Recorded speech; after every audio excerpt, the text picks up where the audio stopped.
그러니까 지금 총리님 등장하셨기 때문에 바로 대국민 보고와 기자회견을 시작할 텐데 늘 국면마다 관심 많이 가져주시고 여기 좋고 협소한 공간을 꽉 채워주셔서 감사드립니다. 오늘 미리 배포해드리는 원고에도 나와 있지만 그래도 오늘 총리님께서 대국민 보고로 드리고 싶으신 키 센텐스는 괴물 독재 국가로 향하는 길까지는 동행할 수 없다가 주요 요지십니다. 그러니까 그걸 감안하셔서 들어주시고 나중에 질의응답 받겠습니다. 네, 먼저 받으신 것. 네, 시작해 주십시오. 네, 한 단어만 바꾸고 그대로 읽겠습니다. 존경하는 국민 여러분, 사랑하는 지지자 여러분, 대통령 선거가 일주일 앞으로 다가왔습니다. 상당수 국민께서 표줄 곳을 찾지 못해 고통을 겪고 계신다고 들었습니다. 일부 국민은 투표 포기까지 생각하신다고 합니다. 그래서는 안 됩니다. 모두 투표에 참가하실 것을 간곡히 호소드립니다. 이번 대통령 선거는 대한민국의 운명에 치명적 영향을 미칠 것입니다. 그렇기 때문에 국민 여러분께 간청드립니다. 고통스럽더라도 최선 아니면 차선이라도 선택하시고 그것도 어렵다면 최악을 피하는 선택이라도 하십시다. 기권은 나 한 사람의 투표 포기로 끝나지 않습니다. 기권은 내가 싫어하는 후보의 당선을 돕고 내가 불행한 대한민국을 만드는 지름길이 됩니다. 저에게도 선택의 고통이 큽니다. 그러나 저 또한 선택을 마냥 미룰 수는 없습니다. 선택했다면 그 결과를 감추는 것은 저의 도리가 아니라고 생각합니다. 그래서 오늘 저는 그동안의 고심과 선택의 결과를 여러분께 말씀드리려 합니다. 일찍부터 저는 더불어민주당이 다른 후보를 내면 협력하겠다고 여러 차례 밝혔습니다. 범죄 혐의 없는 다른 후보라면 입법권과 행정권에 이어 사법권까지 장악하며 삼권 분립과 민주주의를 파괴하지는 않을 것이기 때문입니다. 그러나 더불어민주당은 그런 순리를 거부하고 사법 리스크가 하나도 해결되지 않은 후보를 내놓았습니다. 그 결과로 더불어민주당은 한 사람의 사법 리스크를 없애기 위해 입법권, 행정권, 사법권을 모두 장악하는 괴물 독재 국가로 가는 길을 선택했습니다. 어제는 국무총리, 검찰, 경찰, 방송통신위에 대한 국회의 통제를 강화해 그 기관들의 독립성마저 허물어뜨리기로 했습니다. 더불어민주당의 현역 국회의원도 현직을 떠나신 원로도 모두 침묵하며 괴물 독재 국가의 길을 따르고 계십니다. 그 모든 것이 더불어민주당의 기괴하고도 절망적인 실상입니다. 그렇게 더불어민주당은 제가 협력할 수 있는 여지를 처음부터 차단했습니다. 저는 아버지에 이어 2대째 민주당 당원이었습니다. 민주당에서 의무를 다하며 성장했고 기회를 누렸습니다. 그렇지만 법치주의와 민주주의를 파괴하는 괴물 독재 국가의 길까지 동행할 수는 없다고 저는 결론지었습니다. 더불어민주당이 그런 괴물 독재 국가의 길을 걷게 된 데는 윤석열 전 대통령과 국민의힘이 결정적으로 기여했습니다. 윤석열 전 대통령은 사고적 망상과 혼미한 오판으로 턱없는 비상계엄을 선포해 헌정 질서와 민주주의를 일거에 무너뜨렸습니다. 국민의힘은 미친 비상계엄을 막지 못했을 뿐만 아니라 사후에도 비상계엄을 일부 두둔하고 윤석열 전 대통령에 대해서도 애매한 태도를 취했습니다. 윤석열 전 대통령과 국민의힘의 그런 황당한 기류는 더불어민주당에 폭주의 구실을 주었습니다. 더불어민주당은 탄핵 세출을 통해 윤석열 정부를 쓰러뜨리며 내란 종식이라는 이름 아래 괴물 독재의 길로 질주했습니다. 비상계엄은 2시간 33분 만에 국회의 해제 결의로 막을 내렸고 윤석열 전 대통령과 관련 부하들은 자리에서 쫓겨나 내란 혐의 재판을 받고 있습니다. 비상계엄은 헌정질서와 민주주의를 파괴했지만 신속한 계엄 해제와 대통령 파면을 포함한 사법 절차 진행은 국회의 계엄 해제 결의와 탄핵소추 같은 견제 기능이 살아있기에 가능했습니다. 비상계엄과 내란 혐의는 수사기관과 사법부가 헌법과 법률에 따라 수사, 기소하고 심판해 왔으며 앞으로도 그럴 것이고 또 그래야 한다고 저는 믿습니다. 그러나 지금 더불어민주당이 예고하는 괴물 독재국가는 비상계엄과 또 다른 의미에서 심각합니다. 한 사람이 입법, 행정, 사법의 3권을 장악하고 자신의 사법 리서클을 완전히 없앨 때까지 무리한 방법을 계속 동원한다면 그것은 법치주의와 민주주의를 파괴하는 폭거가 될 것입니다. 더구나 한 사람의 그런 위험한 시도가 다른 권력으로부터 아무런 견제도 받지 않은 채 자행될 수 있습니다. 국가 권력 전체를 한 사람이 장악하면 모든 견제 기능이 마비되기 때문입니다. 계엄 때처럼 견제 기능이 살아있느냐 아니면 괴물 독재 국가로서 견제 기능이 죽느냐의 차이는 엄청납니다. 견제 기능이 살아있다면 민주주의는 회복되지만 견제 기능이 죽으면 민주주의도 회복 불능으로 무너집니다. 그렇게 대한민국이 괴물 독재 국가로 추락할 수도 있다는 점에서 이번 대선은 치명적입니다. 괴물 독재 국가 출현을 막는 일이야말로 대한민국이 당면한 최대의 숙제가 됐습니다. 저는 괴물 독재 국가의 출현을 막기 위해 나름대로 노력해 왔습니다. 그와 관련해 저는 김문수 후보의 거듭된 요청으로 어젯밤에 그를 광화문 제 사무실에서 비공개로 처음 만났습니다. 김문수 후보와 저는 괴물 독재국가 출현을 막고 새로운 희망의 제7공학을 준비하는데 각자의 방식으로 협력하자는데 원칙적으로 합의했습니다. 우리 두 사람은 국민 통합을 위한 공동정부 구성과 운영, 제7공화국 출범을 위한 개헌 추진 협력, 2028년 대선 총선 동시 실시를 통한 대통령과 국회의 임기 불일치 해소 및 3년 임기 실천 등에 원칙적으로 의견을 같이 하고 구체적 협의는 양당에 맡기기로 했습니다. 저는 비상계엄과 잇따른 대통령 파면에 대한 성찰로서 대선 이후에 국민의힘을 비롯한 정계의 대대적 개편이 일어날 것이라고 전망했고 그는 수긍했습니다. 저는 윤석열 전 대통령과의 결별을 거론했고 그는 경청했습니다. 그는 저에게 선거 지원을 요청했고 저는 괴물 독재국가 출현을 저지하기 위한 저 나름의 노력을 계속하겠다고 응답했습니다.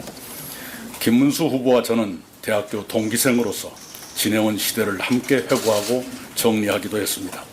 김 후보는 저와 같은 날 같은 대학교의 다른 단과대학에 입학했으나 졸업은 그가 저보다 20년이나 늦었습니다. 그는 학생 시절부터 고통스럽지만 정의로운 노동운동가의 길을 걸었고 제적과 옥고를 치렀습니다. 그는 부인과 함께 노동운동을 계속했으며 그 후에 국회의원 3번과 도지사 2번을 지냈지만 지금까지도 봉천동의 25평 국민주택 아파트에 산다고 합니다. 그에게는 제가 수용하기 어려운 면도 있습니다. 간간히 돌출한 그의 극단적 인식과 특정 종교인과의 관계가 특히 아쉽습니다. 그럼에도 불구하고 그의 치열하고 청렴한 삶의 궤적과 서민 친화적이고 현장 밀착적인 공직 수행은 평가받을 만하다고 생각합니다. 특히 평택 반도체 단지 조성처럼 멀리 보는 정책의 결정과 추진은 아무나 하는 일이 아닙니다. 무엇보다도 당장 눈앞에 닥친 괴물 독재국가 출현을 막는데 그가 가장 적합한 후보인 것은 분명한 사실입니다. 그래서 저는 저의 한 표를 그에게 주기로 했습니다. 이상으로 오늘 보고를 마칩니다. 감사합니다.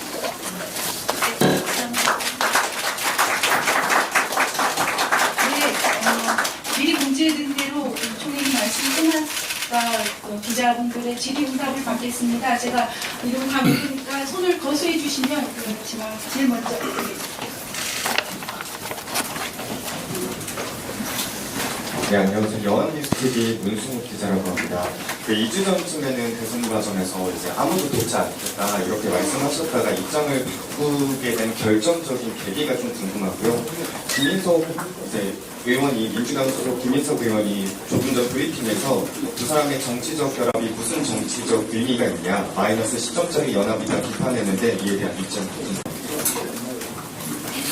네, 저는 불출마 선언을 하면서 이렇게 말씀을 드렸습니다. 저는 출마하지도 않고 다른 사람의 선거를 돕지도 않겠다. 그러나 대한민국의 위기를 경고하고 개헌 같은 대안을 제시하는 일은 앞으로도 계속하겠다.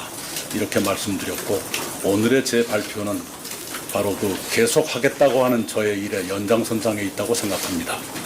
두 번째, 늘 남을 그렇게 비방만 하는 사람들의 코멘트에 일일이 대꾸하고 싶은 마음이 없고 그럴 가치도 없습니다.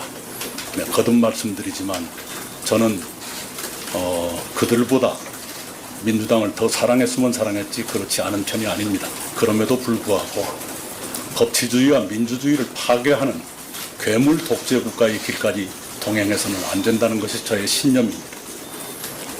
사람들은 여러 경우가 있습니다. 윈스턴 처칠 전 영국 총리는 당적을 한번 바꾼 적이 있지만 그는 이렇게 말했습니다.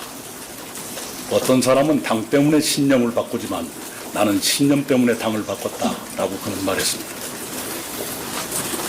자, 다음 언론인. 네.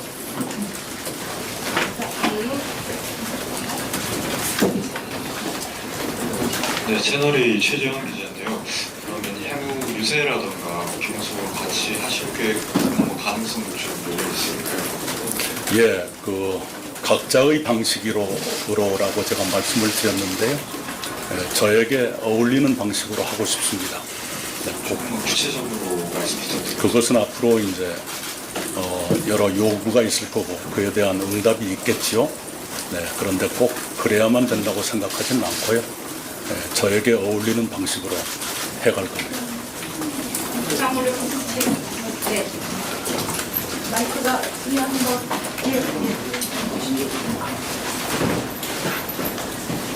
장수는 헛소리. 네. 말씀해 주십시오. 네.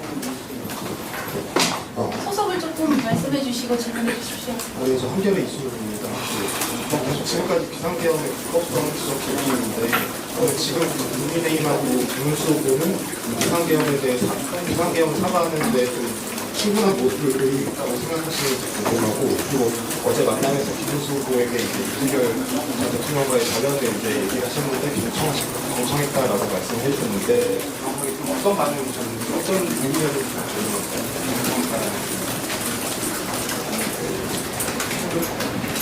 예, 비상계엄을 결의한 국무회의에 김문수 후보는 연락을 받지 못했고 참석도 못했다고 저는 알고 있습니다. 그리고 그 뒤로 일관되게 반대해왔다 라는 말을 저는 들은 바 있습니다.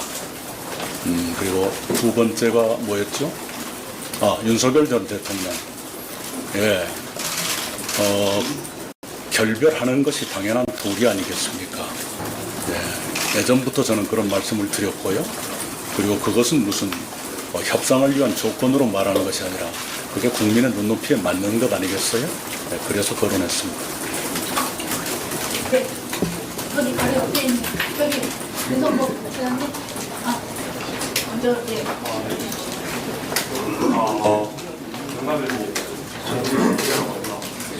과거에 고모님께서 개혁신당과 통합을 시도했다가 실패하셨는데 사실 김문수 후보의 대선 승리의 마지막 카드는 이준석 후보와의 단일을 하다라는 얘기가 많습니다.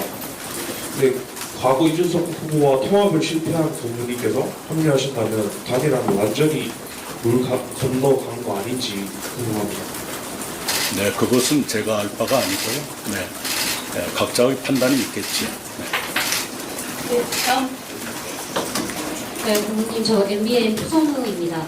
이번 연대가 고모님 개인이 아니라 새미래민주당 전체와의 연대인지가 궁금하고요. 그리고 이게 선거 결과와 상관없이 향후에도 계속 유지가 되는 건지 궁금합니다. 선거가 끝나더라도. 우선은 제가 연대라는 말을 한 번도 안 썼을 거예요. 제 아들이 고대를 나왔습니다. 예. 그 문제는 당이 판단할 일이라고 생각합니다. 제가 일일이 당에 대해서 이러쿵저러쿵 지시하고 있지 않습니다. 예, 그리고 선거 이후는 또 선거 이후에 맞게 판단해야 되겠죠. 네. 네, 답이 되셨으면 하고 네, 질문해 주십시오. 이대일 김현입니다. 그 개헌 관련 입장 중요하다고 말씀하셨는데 지금 국민의힘 선대위에서 윤상현 의원 등 이제 탄핵에 반대했던 분들을 앞세우고 있는데 그럼에도 불구하고 개헌과 선을 긋고 있다고 보시는지 궁금하고요. 두 번째는 이후에 국민의힘에 합류하실 계획도 있으신지도 궁금합니다.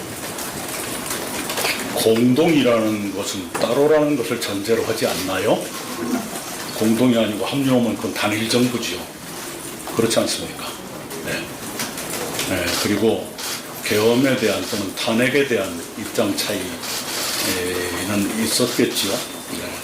그러나 그것이 대선을 지나가면서 자연스럽게 해결될 수 있다고 저는 보고 있고요. 네.